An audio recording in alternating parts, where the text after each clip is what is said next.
So let us welcome Jud Yalkut. The title of his talk is The Mutability of Media, Film, and the Art of Nam June Paik.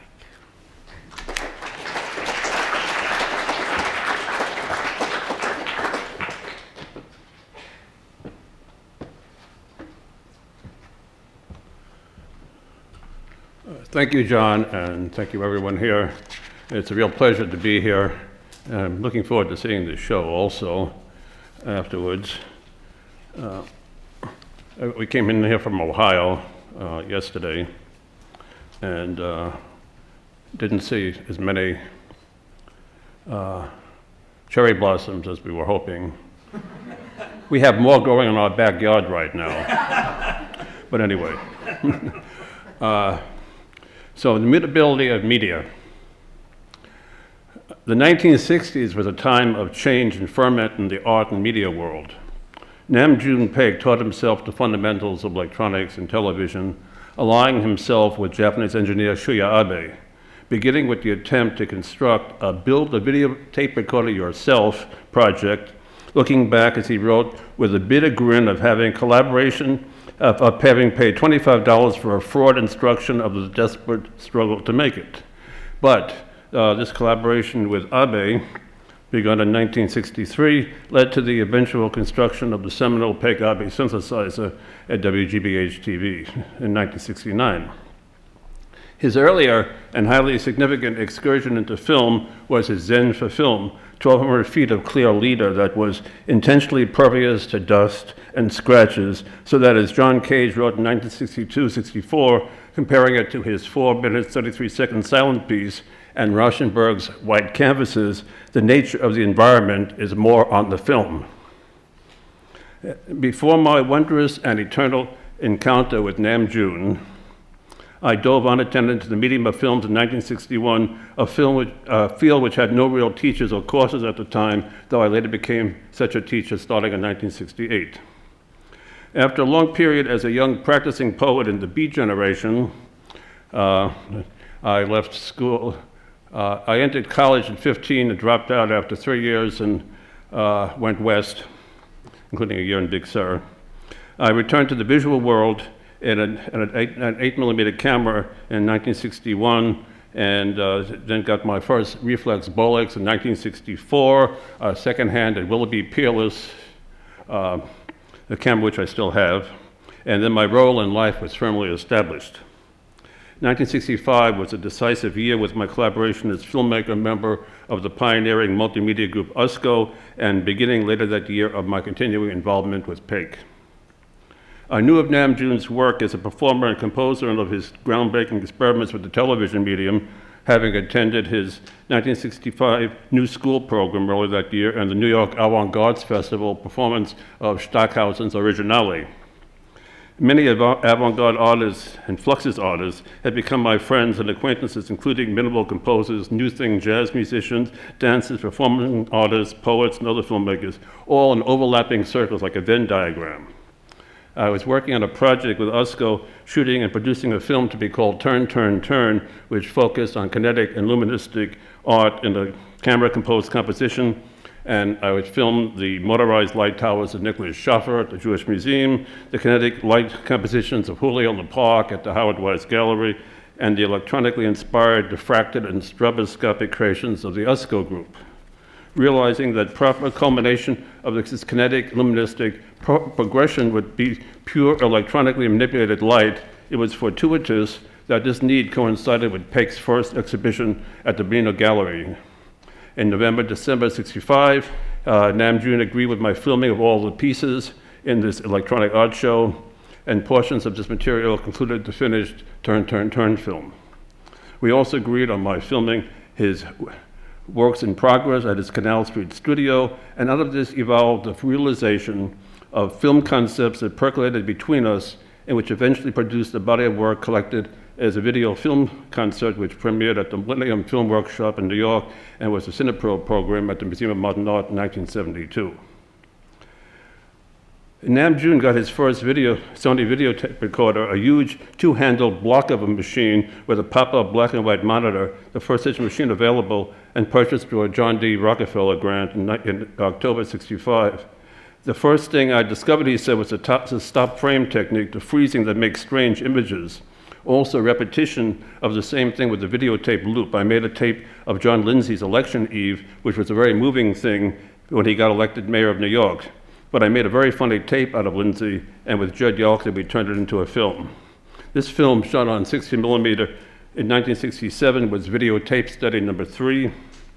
And Paik's manual manipulation of the half-inch tape back and forth over the video heads produced grotesque stoppages of the image and faces as they twist into patterns, and like the more abstract patterns produced both in the black and white and on electromagnetically altered colored sets, they were impossible to record onto videotape as they circumvented the video sync signal. So the only means of capturing these images was on film, which I found with the Bolex at a frame rate of 15 frames per second to avoid drift lines. And other tape sequences we did was extended sequences of LBJ's face. There's a brief flash of Kosygin, and we emitted other experiments which included images of Fidel Castro.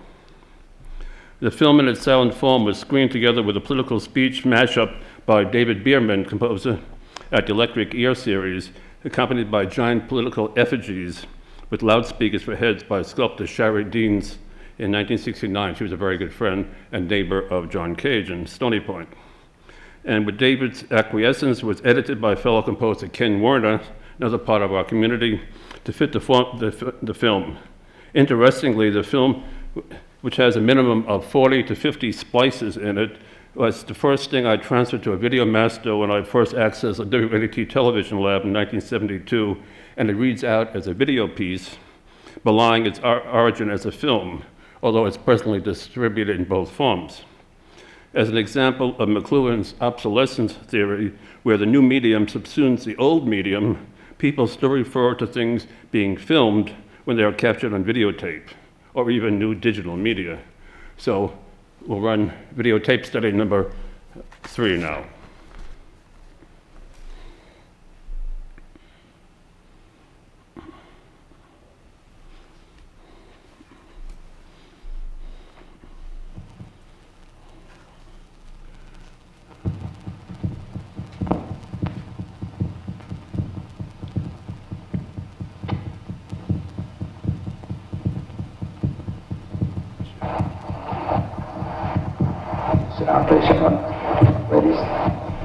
We don't have an image. Ladies and gentlemen, since this is my first press conference since the inauguration, I can imagine there are a number of questions. Consequently, I shall make no opening statement. They're running it on the computer, because there's a DVD which may not play properly on the new Blu-rays that they have these days.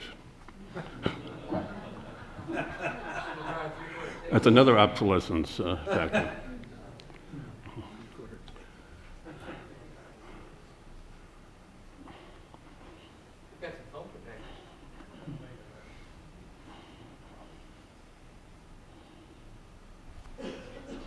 Segregated system rather than one of real integration in this country. Would you give me your feelings about that as it relates to your responsibilities? Well, obviously, you're both. I would about years out. We have to demonstrate that Very minimal. we are concerned with programs as we will. But I think we can use candor because there's no point to take anybody with a political obligation. And I think we can kind of. So, are we going to be able to play the DVDs? There are many people who believe that just as there is no cure for the serious diseases of the body, there really is no cure for some of the serious diseases of our body. I thought we had everything together, and I didn't want to take up my presentation time with technical difficulties or glitches, as we used to say in the profession.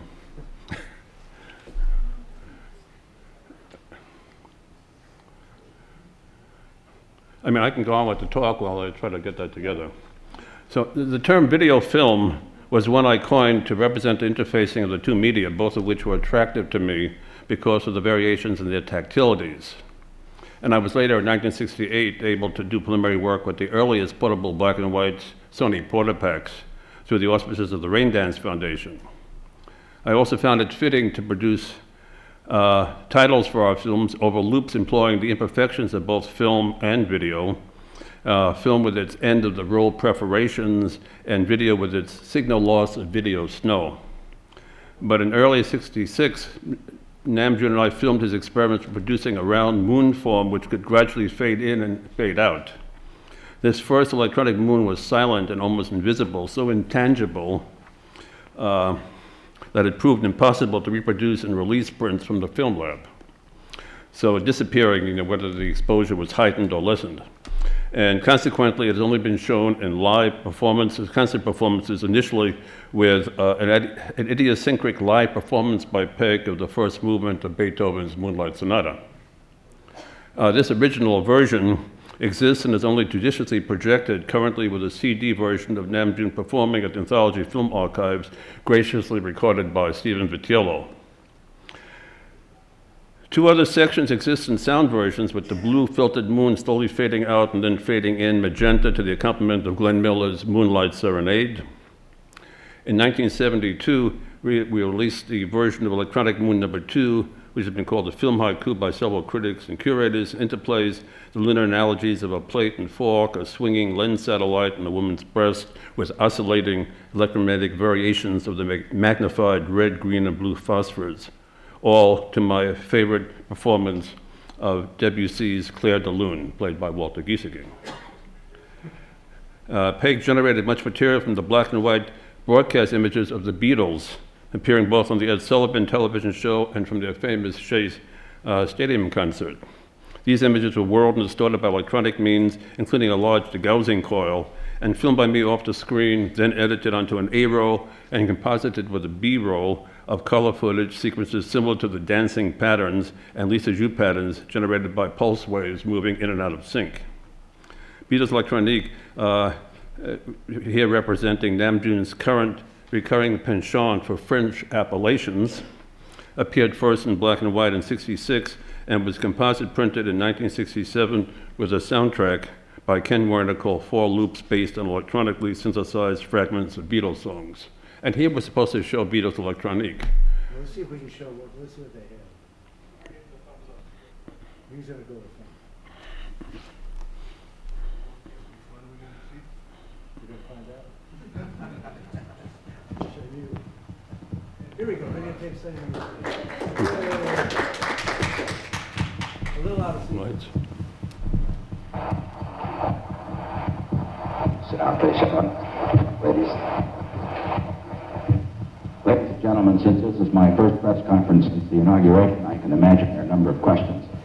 Consequently, I shall make no opening statement and go directly to your questions.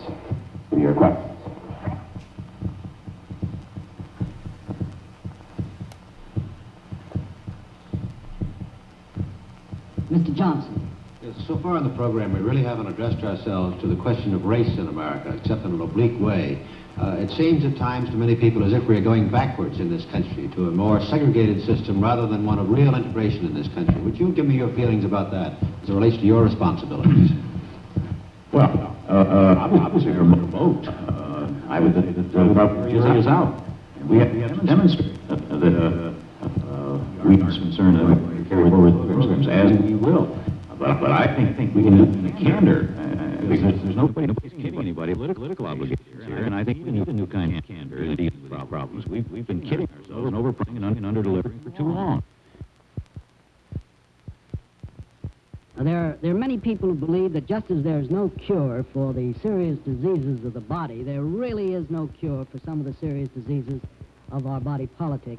Do you think all of your diseases, all of your ills are curable? Yes. You know, every time you make some progress, why, that progress creates some new problems. Well, you know, every time you make some progress, why, that progress creates some new problems. Now, I think we can make great progress. Certainly there are problems that are curable, but once we cure those problems, I'm sure we'll find some more problems. And until we can create perfect human beings, and I don't expect to live to see that, I think we'll still have some problems. But I think we can do something about the problem we have now, and most of them are capable of solution. Now, I think we can make great progress. Certainly there are problems that are curable, but once we cure those problems, I'm sure we'll find some more problems. But I think we can do something about the problem we have now, and most of them are capable of solution. The New Yorker. but never as proud as I am tonight.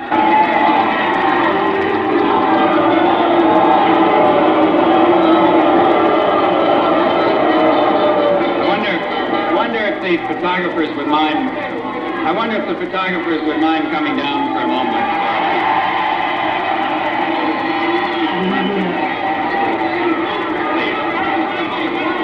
Please.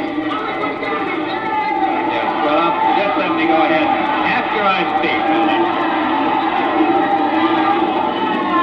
As soon as I'm through talking, as soon as I'm through, I'll pose again. If you don't mind, as soon as I'm through, I'll pose again. All right? Also having a vast number of committees appointed so far by the Nixon administration. Do you see any risk of too many committees? Well, committees. There are too many committees because I've had a great deal of time on them. But I always little committees. I will limit some implication of benefit. And as one thing, somebody's got a great bit of tool around here, but nobody really knows how tools we got and how best to use them. I think that Urban Affairs Council in particular will provide methods by techniques and use more effectively than eliminate those tools we don't need.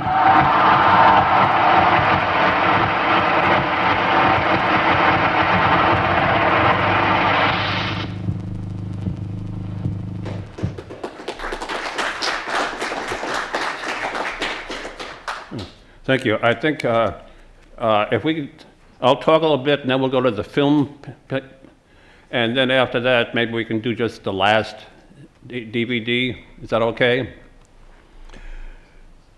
So our work together was a constant exploration and interchange. During the early years of our collaboration, I was running the record warehouse for New York's largest record dealer, Sam Goody's, working 6 hours, 6 days a week, and then finally being able to get some commissions with USCO, and the rest of the time I got out of work and was a filmmaker. We published the objectives of our work in the expanded arts issue of number 43 of Film Culture magazine in the winter of '66, listed separately under both our names. We had agreed to Paik's suggestion that the listing of our credits for the films would be interchangeable in order for any listing or program. Our objectives read: 1, study of electronic images composed by purely electronic means directly on cathode ray screen, adopted mainly from Bonino Gallery exhibition and further experiments. And 2, the introduction of metaphysics to cinema, aiming to deepen the ontological meaning of boredom. A third unvocalized maxim involved the transformation of cultural icons into subjects of art.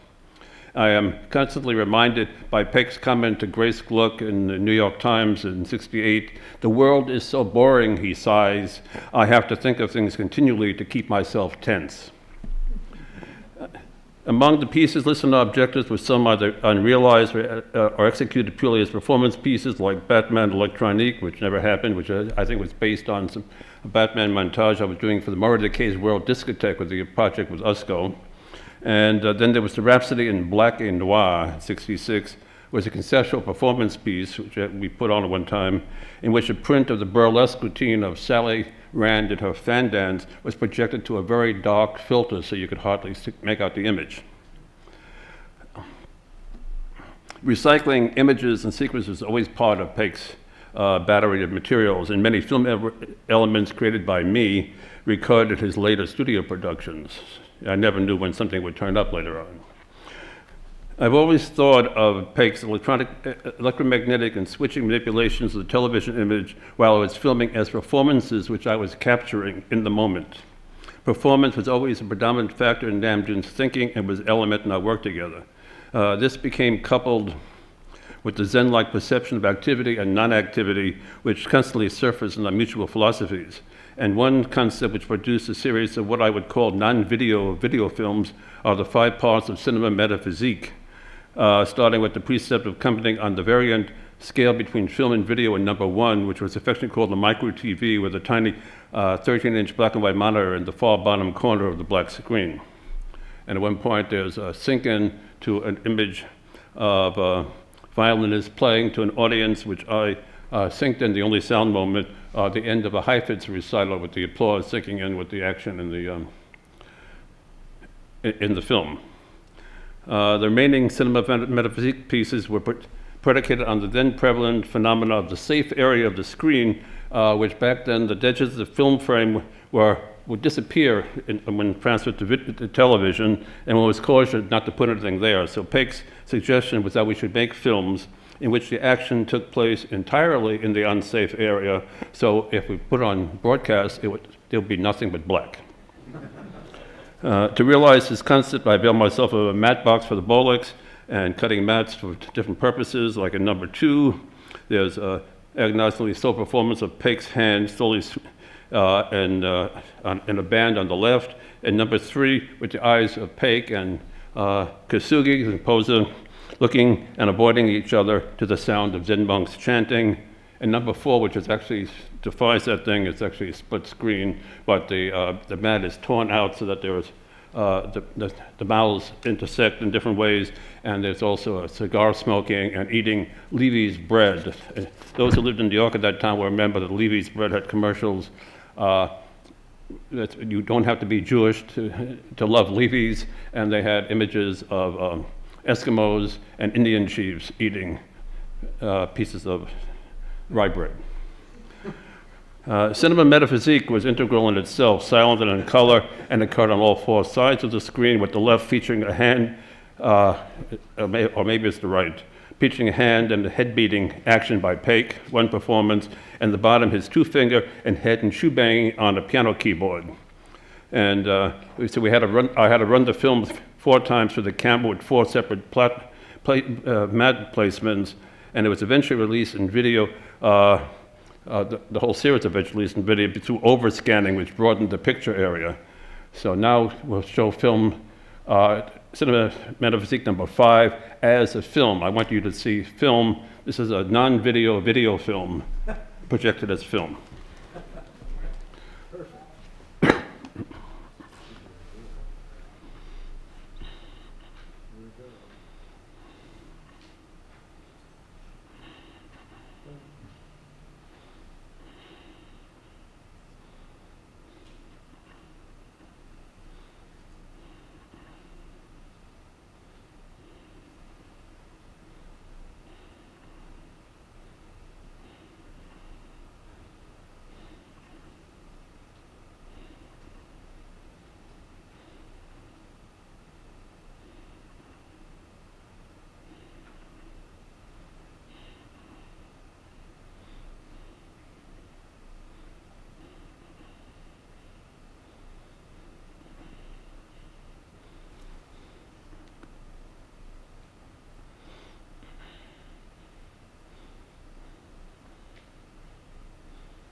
Thank you. Yeah, that film is particularly a favorite of mine and doesn't get shown often enough.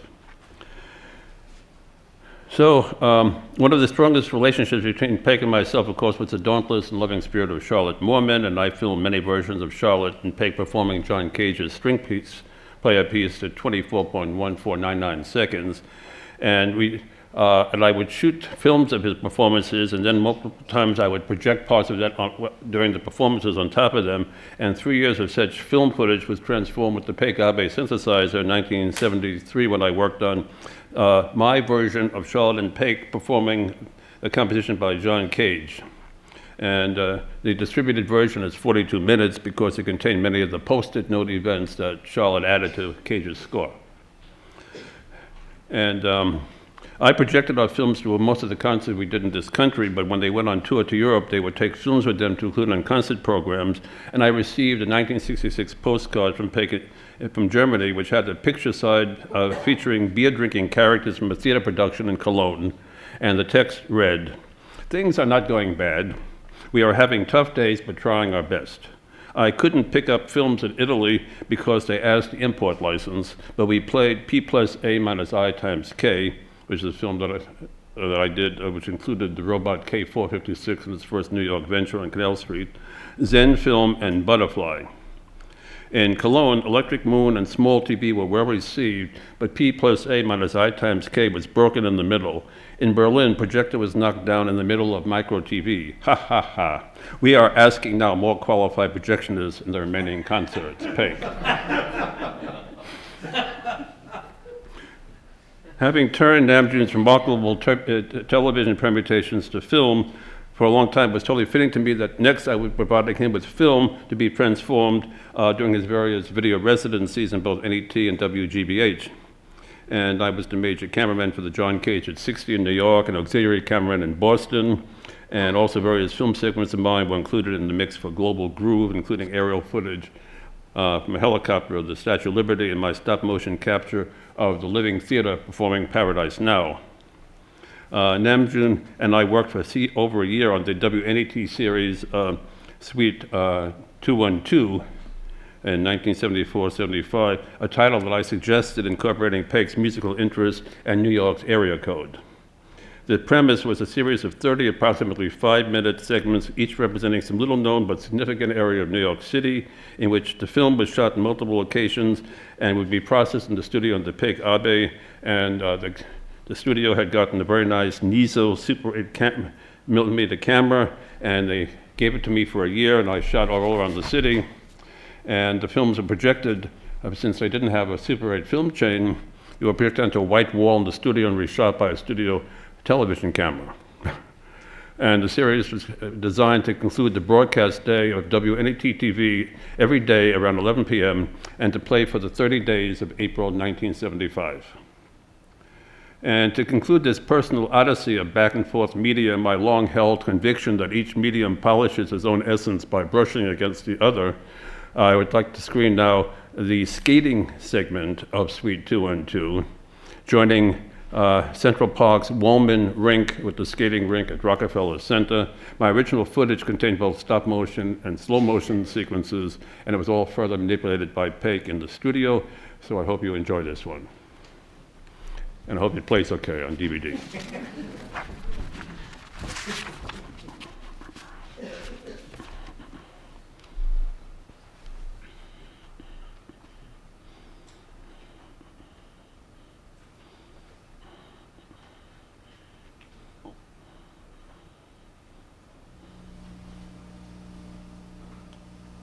Sound?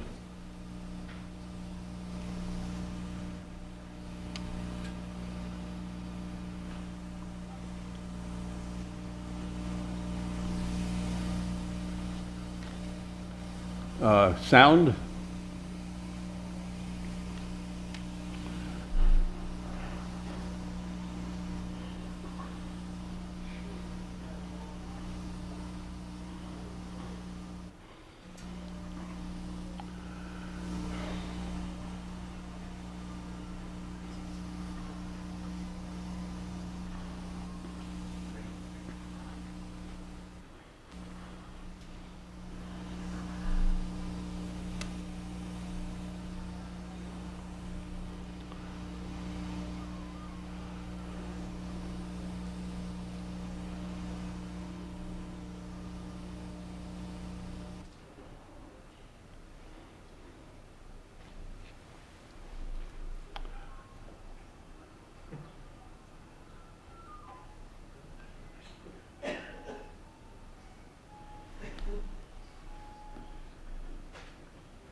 Well, that's really the end of my talk. Okay. And and thank you very much. And I'm constantly reminded of an old saying from the very early days of video by the group of good friends, the Video Freaks. Their summation of the medium: video doesn't work.